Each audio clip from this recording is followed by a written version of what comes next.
Now you're going to edit the tabs so they say what you want them to say.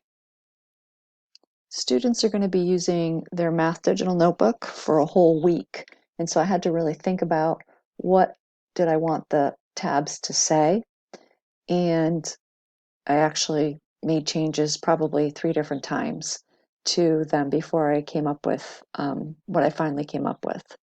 So what you're going to do is you are going to decide what the labels are for each tab, and then you're going to just go to Edit, Find, and Replace, and I'll show you how to do that.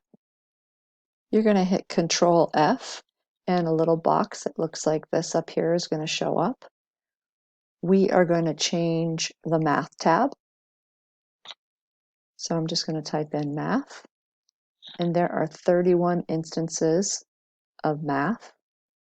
And then if you click on the little 3 buttons or 3 little dots, you can replace with whatever you want. So you can type in, I'm going to keep Growth Tracker, GT, Growth Tracker, and I want to replace everywhere that it says Math in this document right now, I want to replace with Growth Tracker.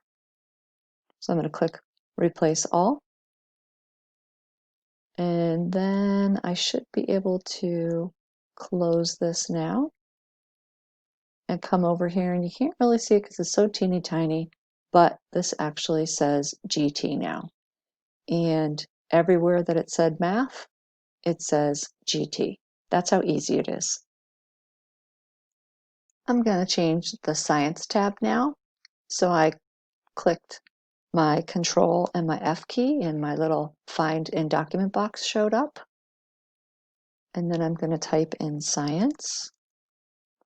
And oh, there are only 29 instances of the word science. So now I'm going to click on these 3 dots, more options.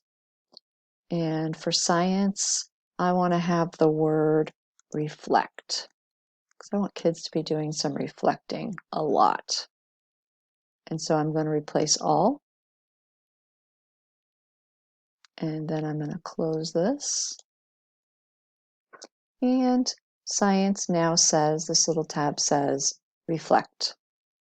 And that's how easy it is to change your tabs in your digital notebook.